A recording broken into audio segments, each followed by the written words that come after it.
ओम सं समुदेव सं ओम सं समुदेवसे वृषग्ने विश्वानर्य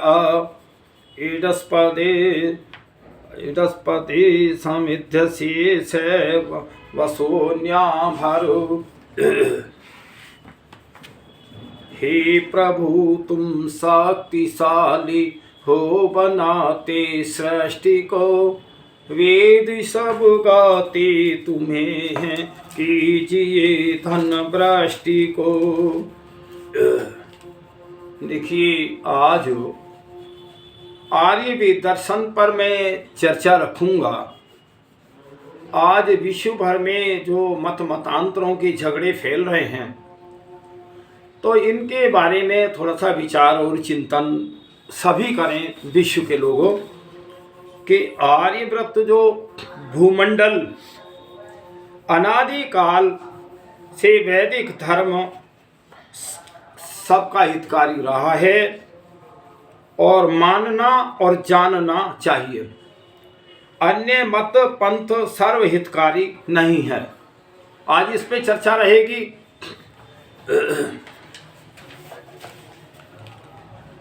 ईश्वरीय ज्ञान वेद वैदिक धर्म के समान विश्व के सभी आस्तिक मत जैसे इस्लाम, पारसी, ईसाई आदि ईश्वरीय ज्ञान की ईश्वरीय की आवश्यकता को मानते हैं और साथ ही साथ सभी अपने अपने धर्म ग्रंथों के ईश्वरीय ग्रंथ होने का दावा भी करते हैं।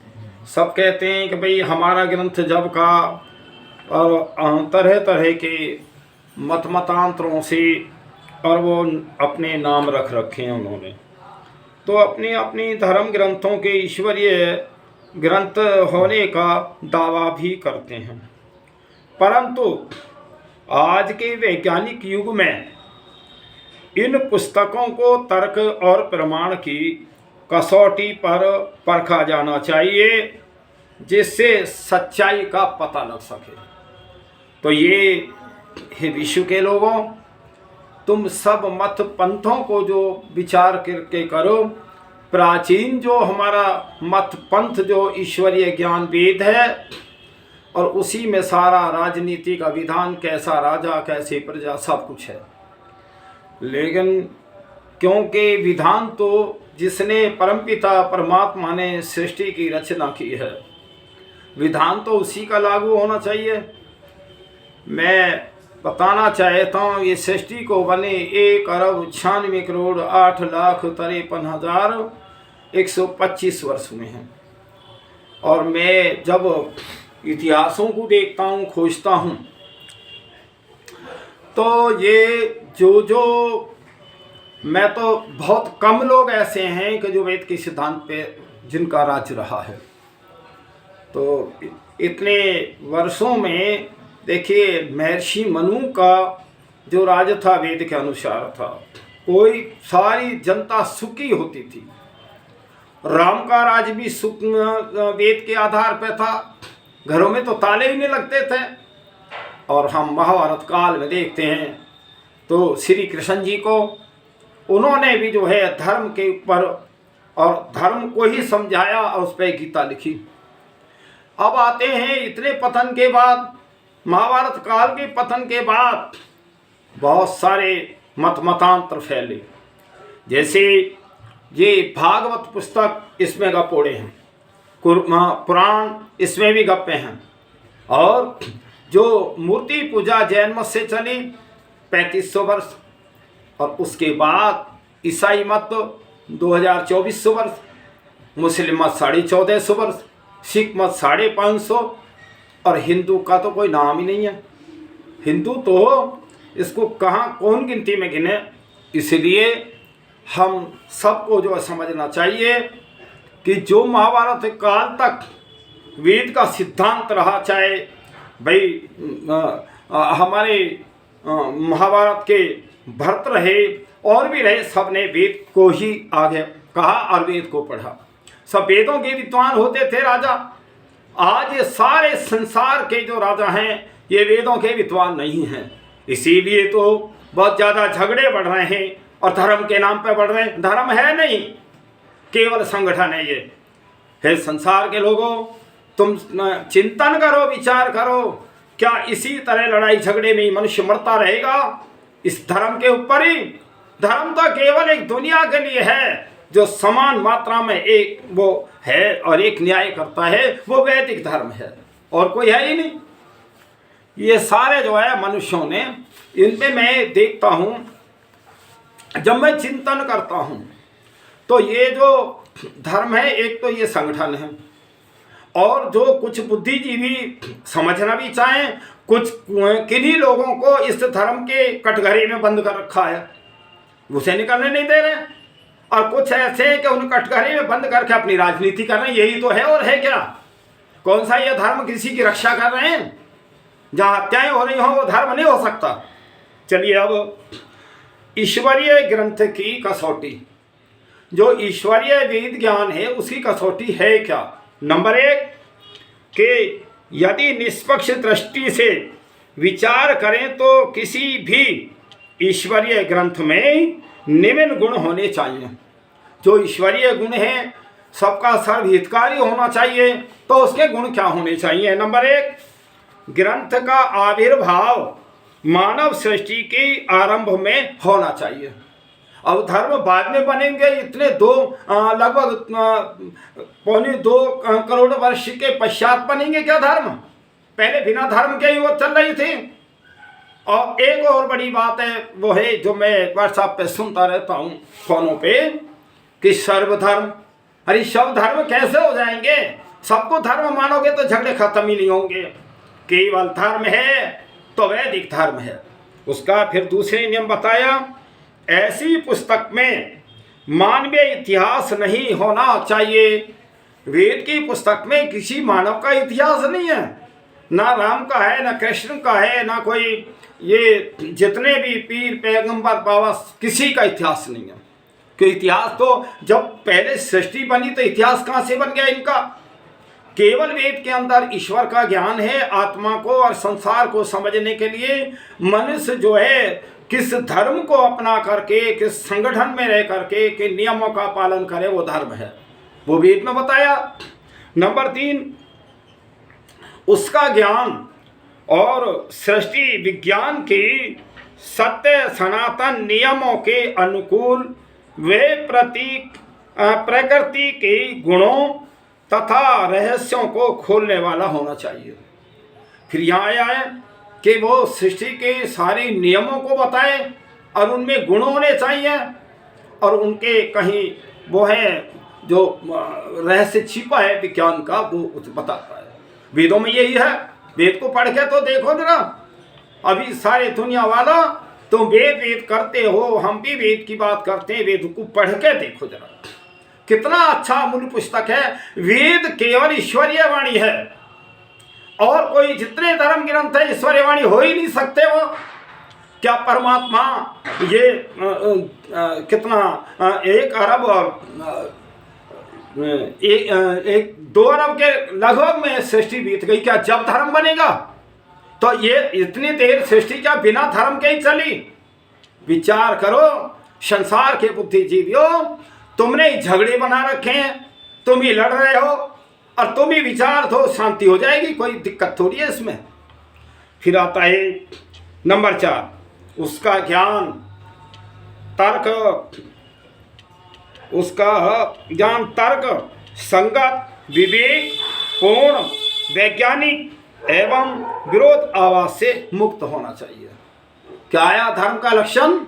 उस जो धर्म है उसका जो है किसी का भेदभाव नहीं होना चाहिए, और वैज्ञानिक और विरोध आवाज को मुक्त करने वाला चाहिए। कोई उसमें कोई तर्क ही ना हो, सब सारी दुनिया के लिए समान मात्रा में रखने वाला हो, समान ज्ञान देने वाला हो, न्याय देने वाला हो, वो धर्म है। वही राजनीति में लागू करना चाहिए। नंबर 5, उसका ज्ञान आस्तिकों की दृष्टि से ईश्वर जीव प्रकृति के मूल गुणों एवं उनके पारस्परिक संबंधों की स्पष्ट व्याख्या करने वाला हो। तो क्या ये जो आज के मतपंथ चल रहे हैं, इनमें है ये क्या गुण? विचार करो। ये इसीलिए झगड़े बढ़ रहे हैं, इसीलिए अपराध बढ़ रहे हैं। और नंबर 6, वह पुस्तक समस्त भौतिक मानवीय ज्ञान विज्ञान की आदि स्रोत हो। ऐसा नहीं, जो अनादिकाल से ज्ञान विज्ञान सृष्टि का नियम है उसके अनुकूल हो। नंबर 7, उसका ज्ञान सार्वदेशिक सार्वभौमिक समतावादी निष्पक्ष एवं प्राणी मात्र के लिए समान हितकारी हो। जो सबके हितकारी हो और कहीं दीवारें खड़ी करें, ये मेरा ये तेरा, वो मेरा ये तेरा, और कहीं अलग अलग मत पंथों के लिए कहीं रोक हो, कहीं वो उनमें अपने धर्म स्थलों में न जाने की हो, वो उसको रोक रहा है, उसको रोक रहा है, इसीलिए तो अपराध बढ़ रहा है। अच्छा, जो रोकते हैं वो समझो वास्तव में ही वो गलत हैं, जो ये घोषणा करते हैं कि हमारे कार्यक्रम में और हमारे उसमें ये ना आए। और जो धर्म ग्रंथ हैं, हम आर्य लोग कार्यक्रम करते हैं, सबके लिए हम कहते हैं और सबको बुलवाते हैं, सबको हम ज्ञान देते हैं। और हम तो ये भी कहते हैं, किसी के मन में जब हमारे प्रोग्राम होते हैं, किसी के मन में कोई शंका हो तो प्रश्न भी कर सकता है। और जितने और मत मानते हैं, प्रश्न का तो सवाल ही नहीं होता। जो वो कह रहे हैं वे चाहे अज्ञानी और लोगों को जो झूठ बोल के बहका रहे हैं, लेकिन वो सत्य है। क्या ये धर्म हुआ? विचार करो दुनिया वालों, इस संसार में अशांति के कारण भी तुम ही हो और शांति के कारण भी तुम ही हो। देखिए, धर्म था और धर्म का राज्य था, जो राजा भी अपने पुत्र को भी दंड देता था। और आज तो भाई बहुत पक्षपात है। देखिए, शासन था, हम राम को क्यों याद करते हैं? राम के राज्य में निष्पक्ष होके सभी का जो है न्याय होता था। और जब पहले नंबर तो शिक्षा वेद की थी। जो वेदों का विद्वान होता है वो कहीं गलती ही नहीं करता, वो कहीं अपराध में नहीं फंसता। और तो पहले नंबर तो आज शिक्षा ही विश्व की गलत है। वेदों की शिक्षा है ही नहीं जो ज्ञान देने वाली हो। ये प्रकृति का वो ज्ञान कराती है, हम धनवान कैसे बनेंगे, अच्छा मकान कैसे बनेगा, अच्छी गाड़ी कैसे लेंगे। लेकिन मकान में रहने वाला अच्छा होना चाहिए, गाड़ी में बैठने वाला अच्छा होना चाहिए, वो ज्ञान नहीं बताया जाता। इसीलिए अपराध बढ़ रहा है। 2 विषय हमसे छूटे हुए हैं शिक्षा में। एक तो मैं आत्मा हूँ, मैं क्यों आया हूँ और क्या लेके आया, क्या लेके जाऊँगा।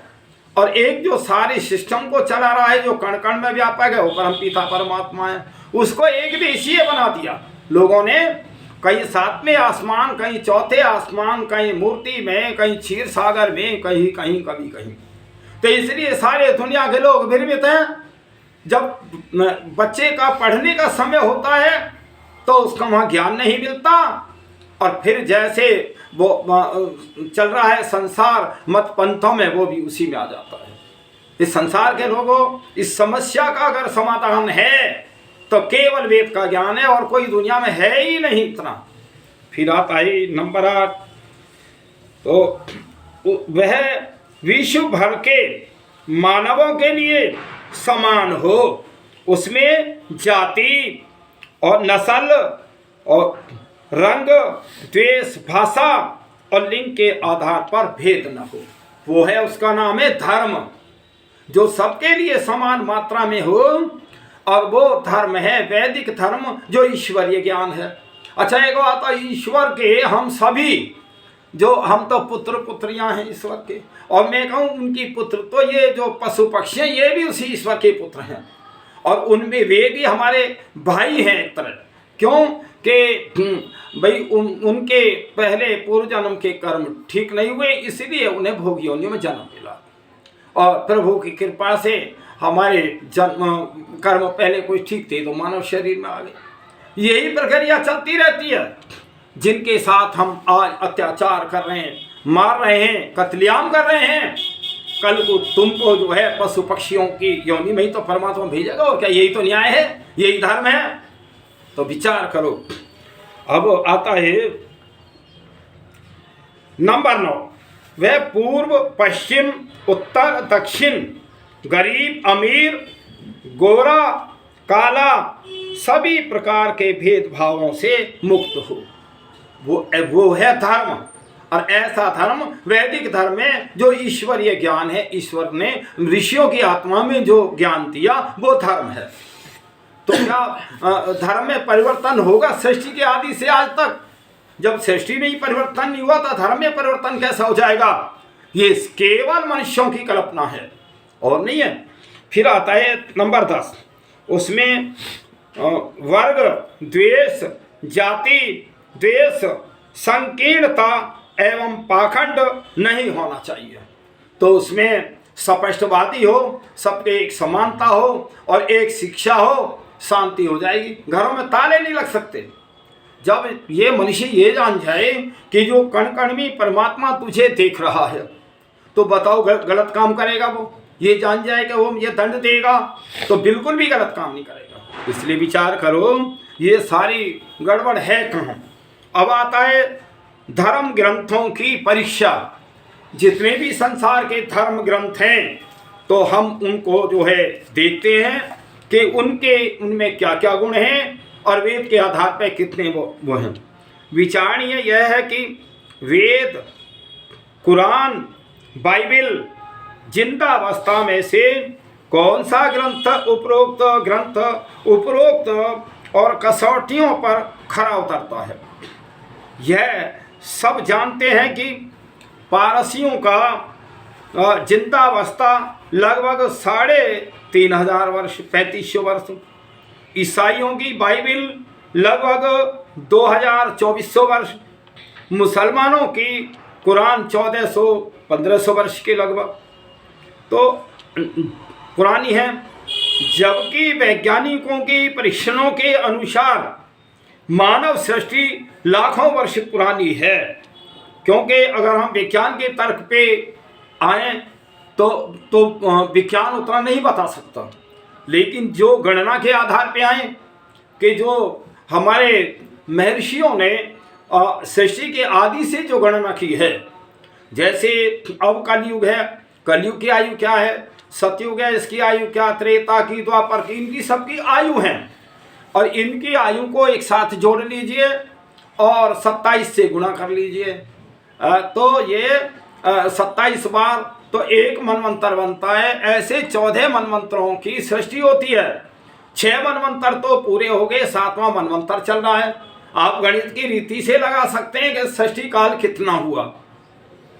वैज्ञानिकों के पास तो ये गणित ही नहीं है, तो वैज्ञानिक कैसे बता, लेकिन लगभग में वो लाखों वर्ष बताते हैं।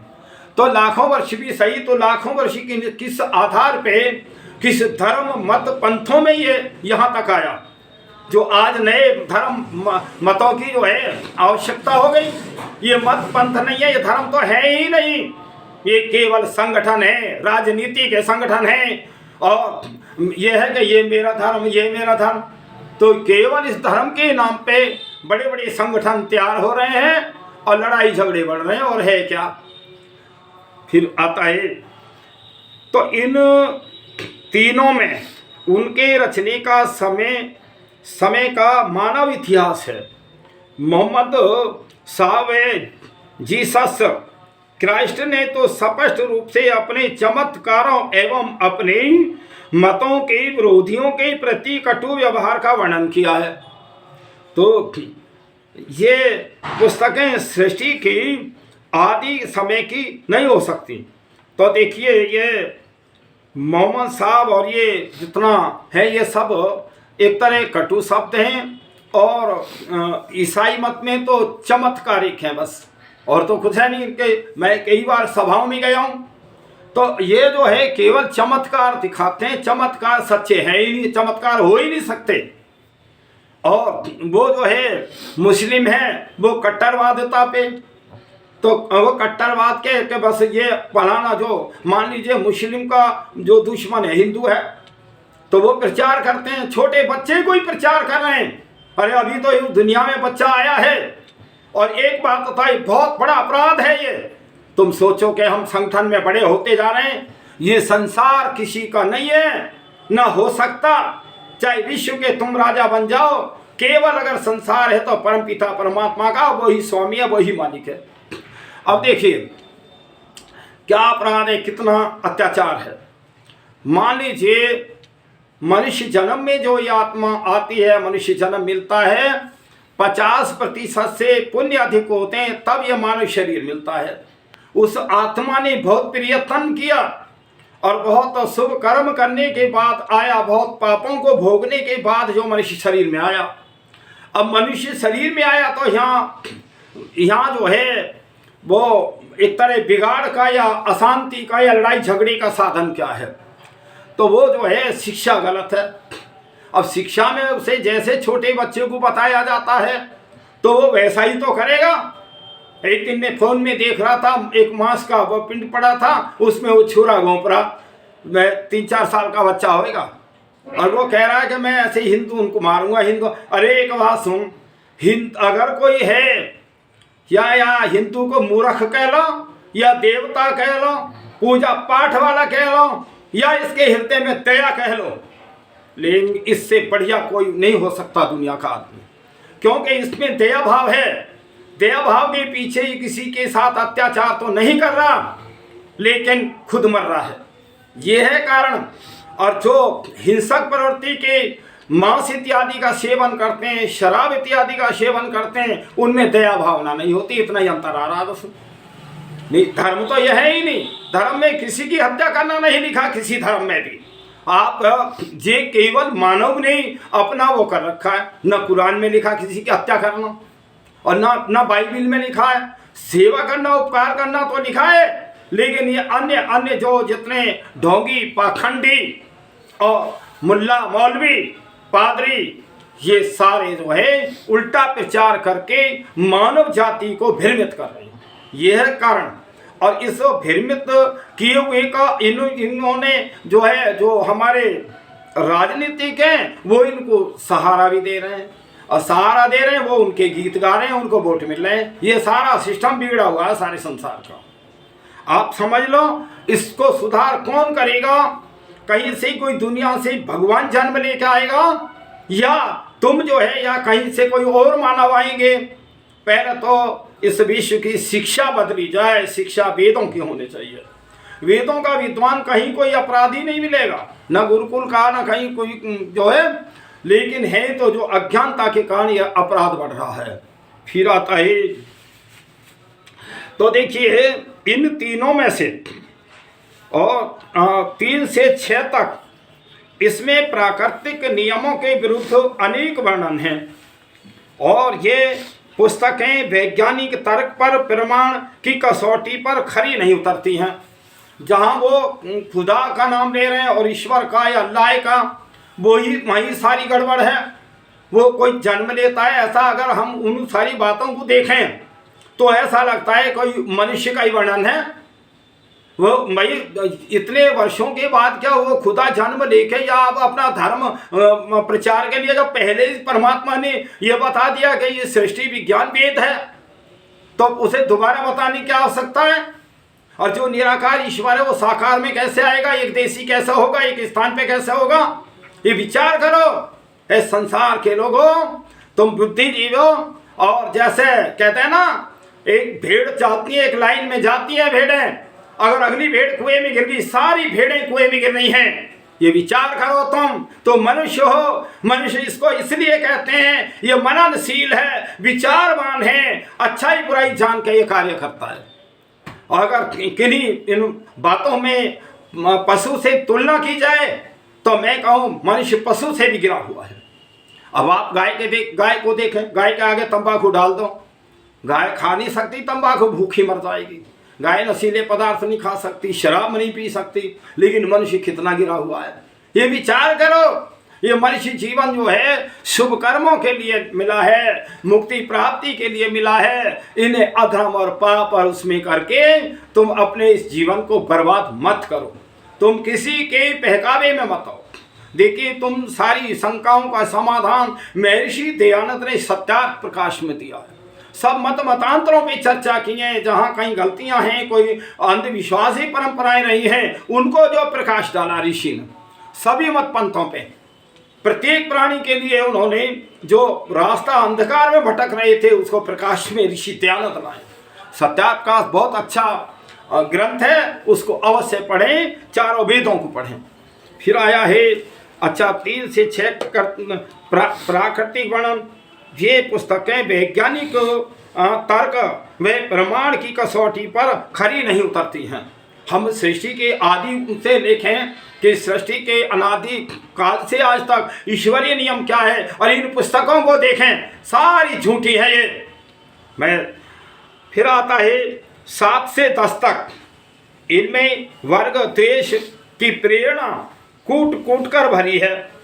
भला ईश्वर अपने पुत्रों में द्वेष फैलाने की आज्ञा कैसे करेगा? तो क्या ये प्रमाणित पुस्तकें हो सकती हैं जिनमें मनुष्य को घृणित दृष्टि कूट कूट के भरी हो, लड़ाई झगड़े की जो है जिनमें प्रेरणा दी जाती हो, और जिनकी क्लासें लगती हों, बहुत बहुत समूह में इकट्ठे होकर के और वो बातें कही जाती हों? तो क्या ये धार्मिक पुस्तकें हो सकती हैं? ईश्वर कृत हो सकती हैं? क्या वेद की तुलना करके तो देखो, इनसे विचार करो। और फिर अपने पुत्रों में क्या परमात्मा द्वेष फैलाएगा? क्या लड़ाई झगड़ा कराएगा वो? अरे हम सब जितने प्राणी हैं, चींटी से हाथी पर्यंत मनुष्य पर्यंत, सब हम उस ईश्वर के ही वो हैं, हम वो पुत्र हैं, पुत्रियां हैं। तो क्या वो हमें अपराध करने के लिए सिखाएगा? अर्थात जिस पुस्तक में ये 3 दोष हैं वह प्रमाण करने योग्य नहीं हो सकती। तीन दोष क्या हैं? मिथ्या बातों का उल्लेख, जिनमें झूठी झूठी बातें गपोड़े भरे हों, क्या वे पुस्तकें धार्मिक पुस्तकें हो सकती हैं? नंबर 2, परस्पर विरोधी बातें लिखी हों, एक दूसरे के कटु शब्द लिखे हों, क्या वो हो सकते हैं? वेदों के अंदर किसी मनुष्य की कोई वो नहीं लिखी है, ना किसी की कोई कटु शब्द है, ना कोई किसी की बुराई है, केवल मनुष्य मात्र को रास्ता बताया है कि परमात्मा की ये आज्ञा है, हमारे ऋषियों की आज्ञा है, वेद ये कहता है। नंबर 3, पुनोक्त असंबद्ध बातों का समावेश हो तो वह पुस्तक प्रमाणिक नहीं हो सकती। जहाँ सारे गपोड़े हों वो धार्मिक पुस्तक हो ही नहीं सकती, क्योंकि धार्मिक पुस्तक तो वेद के नियम के अनुसार होनी चाहिए, ईश्वरीय नियमों के अनुसार होनी चाहिए, वो है। अब आता है वेद ही ईश्वरीय ज्ञान क्यों है, जो बार बार मैं अभी कह रहा हूँ, और बहुत हमारे विश्व के विद्वान कहते हैं कि वेद ही ईश्वरीय ज्ञान है, वेद ही ईश्वरीय वाणी है। तो इसमें क्या है? क्योंकि उपरोक्त सभी कसौटियाँ वेद के विषय में सही उतरती हैं। बुद्धिर पूर्वा वाक्य कृति वेद, वेद में वाक्य रचना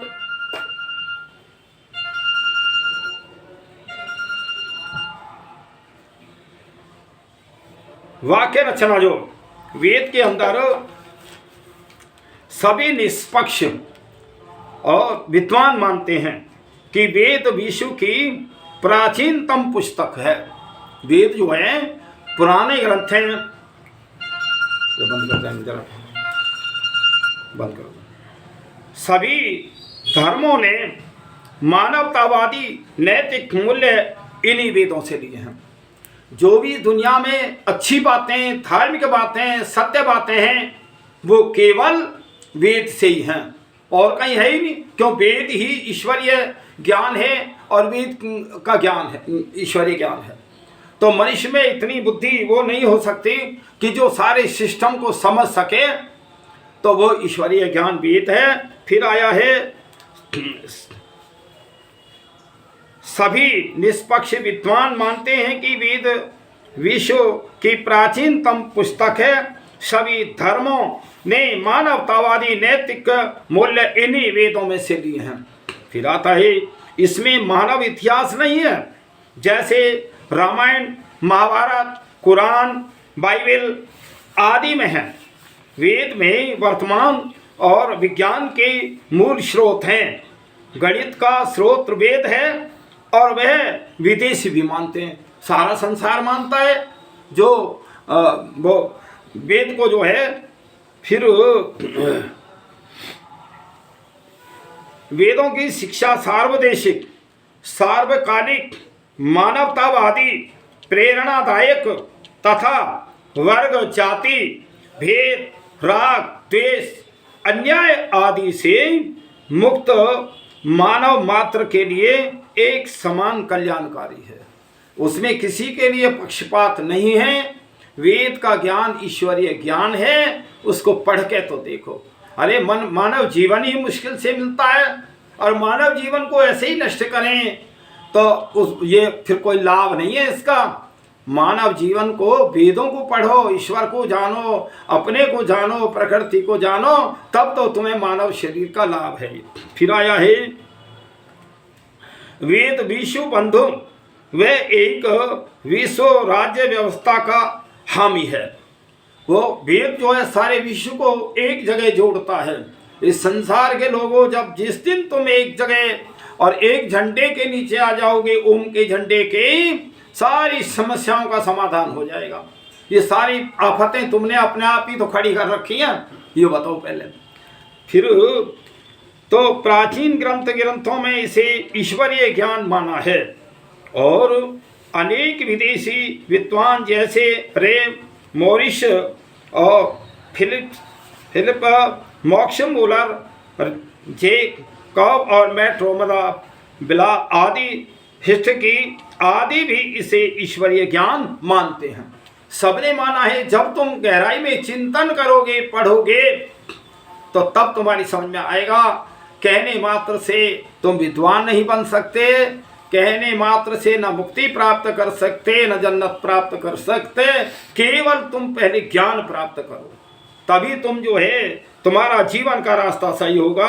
अब आता है वैदिक दर्शन और आधुनिक विज्ञान। जो आज का विज्ञान है और वेद का दर्शन है, जरा इनसे तुलना करके तो देखो भी। इससे आज का विज्ञान स्वीकार करता है कि इस संसार का मूल तत्व ऊर्जा है और जो कि जड़ है। मतलब जो सूर्य, चंद्रमा, जल, वायु, आकाश पर सारे जड़ पदार्थ हैं, पांचों ये, और ऊर्जा है। जब जड़ है, जड़ में तो ऊर्जा अपनी नहीं होती, तो फिर ऊर्जा है क्या। फिर आता है दूसरे नंबर पे मूल्य तत्वों को विशेषताओं में परिवर्तित नहीं किया जा सकता। यदि परिवर्तन हो जाए तो उन्हें मूल तत्व नहीं माना जा सकता। तो इन तत्वों में जो गति है वो परमपिता परमात्मा की है, निराकार ईश्वर की है। नंबर 3, भौतिक विज्ञान केवल उन्हीं तत्वों की सत्ता को स्वीकार करता है जिन्हें आँखों से या यंत्रों से देखा जा सके अथवा और बुद्धि से स्वीकार किया जा सके। नंबर 4, अभाव से भाव नहीं हो सकता। कोई चीज़ है नहीं और हो जाए, ऐसा नहीं हो सकता, है तभी है। अब सत्य की खोज के उद्देश्य से और भौतिक वैज्ञानिकों के समक्ष कुछ इन प्रश्न उपस्थित किए जाते हैं। नंबर 1, भूगोल विज्ञान उन तत्वों को भी स्वीकार करता है जो बुद्धि से जाने जाते हैं, भले ही आँखों या यंत्रों से नहीं देखे जा सकते हों, जैसे कि ऊर्जा, पृथ्वी की गुरुत्वाकर्षण शक्ति आदि, क्वाकर्ष नामक सूक्ष्म द्रव्य भी, और अभी तक किन्हीं भी यंत्रों के माध्यम से देखे जा सकते हैं और फिर भी विज्ञान इनकी सत्ता को स्वीकार करता है। तो इसी प्रकार पत्थर आदि भारी और पदार्थ पृथ्वी की ओर आकर्षित होते हैं। तो इस आकर्षण रूपी कार्य के आधार पर पृथ्वी में गुरुत्वाकर्षण के नाम से एक शक्ति की सत्ता स्वीकार की गई है। ठीक इसी प्रकार के हम आप सब सोचते विचारते हैं, अनेक प्रकार के विद्याओं को सीख कर विद्वान हो जाते हैं। तो यहाँ प्रश्न होता है कि इन विद्याओं को सीखने वाला द्रव्य कौन है? भौतिक विज्ञान के अनुसार तो मूल तत्व ज्ञान से रहित है, तो और मूल तत्वों की विशेषताओं में परिवर्तन भी नहीं हो सकता। इसके आधार पर यह कहा जा सके कि जड़ ज्ञान रहित है, जड़ पदार्थों में ज्ञान तो है नहीं। तो मूल तत्व से विद्याओं को सीखने वाले चेतन ज्ञान सहित द्रव्य की उत्पत्ति हो गई है। तो जब हमें विद्याओं को सीखने वाला, सोचने समझने वाला तत्व व्यवहार में मनुष्य आदि के रूप में उपलब्ध है, तो एक चेतन ज्ञान वाला और तत्व भी हमें मूल तत्व के रूप में अवश्य ही स्वीकार करना होगा। तो मूल तत्व क्या है? सारी सृष्टि का परमपिता परमात्मा ही जो एक एक कण कण में व्यापक है। पहले मैं एक वीडियो में बताया था मैं कि भाई मैं भारत से बोल रहा हूँ और मेरी वीडियो अमेरिका सारा विश्व सुन रहा है, मेरे फोटो देख रहा है। तो ये कौन सी शक्ति है कि जो सारे विश्व को जो है ये जोड़ रही है? लेकिन किसी वैज्ञानिकों पे ये कोई इसका उत्तर ही नहीं है। कितने लोगों से मैंने प्रश्न किया, वो कहते हैं कि जी ये तरंगे जा रही हैं। मैंने कि भी तरंगे क्या भारत से अमेरिका जा सकती हैं, रूस चीन जापान जा सकती हैं? और तुम्हारे फोन कोई और सुन रहा है, कोई किसी का कोई, सारे विश्व में फोनों का तारतम्य फैला हुआ है। इस सबको जोड़ने वाला कौन है? इस संसार के लोगों, इसको जोड़ने वाला जो शक्ति है वो परम पिता परमात्मा है, जो कण कण में व्यापक होता है। जहाँ ये तरंगे कहते हैं, उस परमात्मा की तरंगे तो हैं जो सारे संसार को जोड़ रही है। ये विचार करो, ये सारी विद्या आपको वेद से मिलेगी, ये अन्य ग्रंथों से नहीं मिलेगी, मानव ग्रंथों से नहीं मिलेगी, ईश्वरीय ग्रंथों से ही मिलेगी। तो देखिए इसी प्रकार से ब्रह्मांड में हम देखते हैं तो सभी जगह परमाणु, सौरमंडल आदि में हमें व्यवस्था दिखाई देती है। और ब्रह्मांड का मूल तत्व ऊर्जा तो जड़ ज्ञान से रहित है, क्योंकि ये सारे पदार्थ तो जड़ हैं। यह तो ऐसी व्यवस्था और नियम बना नहीं सकती। इन नियमों और व्यवस्थाओं और व्यवस्थित रचनाओं के लिए किसी बुद्धिमान ज्ञानवान तत्व को स्वीकार करना होगा, जो ऊर्जा और आकर्ष और इलेक्ट्रॉन और द्रव्यों को परमाणु तथा रासायनिक द्रव्यों के हीलियम, ऑक्सीजन, हाइड्रोजन आदि के रूप में व्यवस्थित कर सके। यदि इस कार्य के लिए हम यह सोचें कि मनुष्य के रूप में उपलब्ध ज्ञानवान पदार्थ आत्मा ने यह अवस्था बनाई है, तो भी यह ठीक नहीं है। क्यों? आत्मा भी इतना सारे विश्व का काम नहीं कर सकती, क्योंकि किसी भी मनुष्य का ऐसा सामर्थ्य नहीं दिखता जो अरबों आकाश गंगाओं तक फैले और विशाल ब्रह्मांड की व्यवस्था कर सके। परिणाम स्वरूप हमें एक ऐसे अन्य चेतन ज्ञानवान मूल तत्व की सत्ता माननी होगी। मूल तत्व क्या है? परमात्मा ही है, और उसको जो है अलग अलग नामों से और उसको अलग अलग उसके करके व्याख्या उसको भी जो है भ्रमित कर दिया है, जो आदमी साधारण आदमी समझ ही नहीं सकता। और जो परमाणु ब्रह्मांड की रचना करता है, व्यवस्था करता है, ऐसे शक्तिशाली मूल तत्व को हम ईश्वर कहते हैं। और इसकी सत्ता को स्वीकार किए बिना सृष्टि की रचना का प्रश्न सुलझ ही नहीं सकता। तो ये विचार करो कि ये हमें उस ईश्वर को प्रार्थना उपासना करके ध्यान में शांत वातावरण में बैठ करके ही हम उसको जान सकते हैं। इसलिए हमें उस परम पिता परमात्मा की प्रार्थना उपासना करनी चाहिए।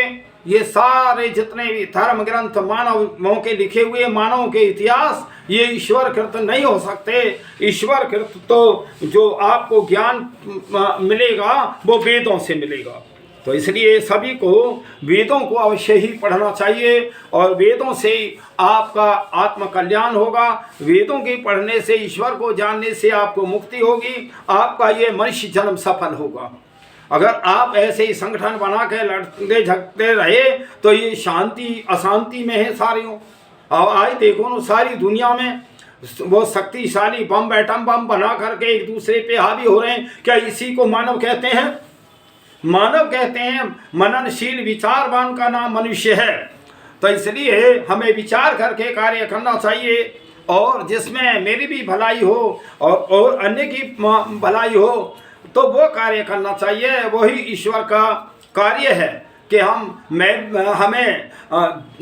मैं खुद भी जीऊँ और दूसरों को जीने का वो दूँ, रास्ता दूँ और ज्ञान दूँ। यही मानव का सच्चा धर्म है। आप इस पे चिंतन करें, विचार करें। मैंने किसी के द्वेष भाव से नहीं कहता, मैं तो ये है कि मानव मात्र की भलाई करने के लिए मैंने ये अपना आर्यवेद दर्शन चैनल बनाया है।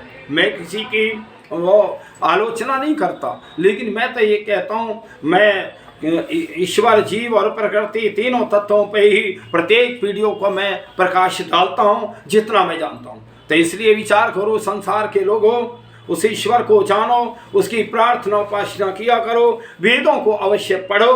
वेद ईश्वरीय ज्ञान है, वेद ही ईश्वरीय वाणी है और वेद के ज्ञान को जो जानो तो सही, अन्य पुस्तक क्या हैं और वेद की पुस्तक क्या है उनसे जरा तुलना तो करो।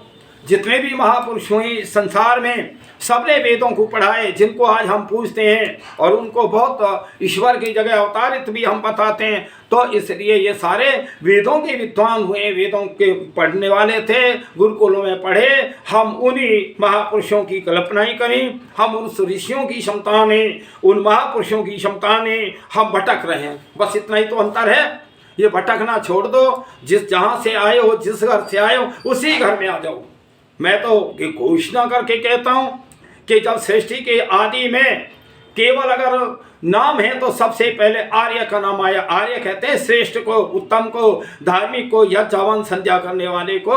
ये तुम आर्यों की संतान हो, तुम भटक गए हो, तुम अपने घर फिर वापिस आओ, आर्य बनो, अच्छे बनो, विश्व में शांति होगी। और कोई रास्ता है ही नहीं शांति का। इतना ही कह के ओम शम।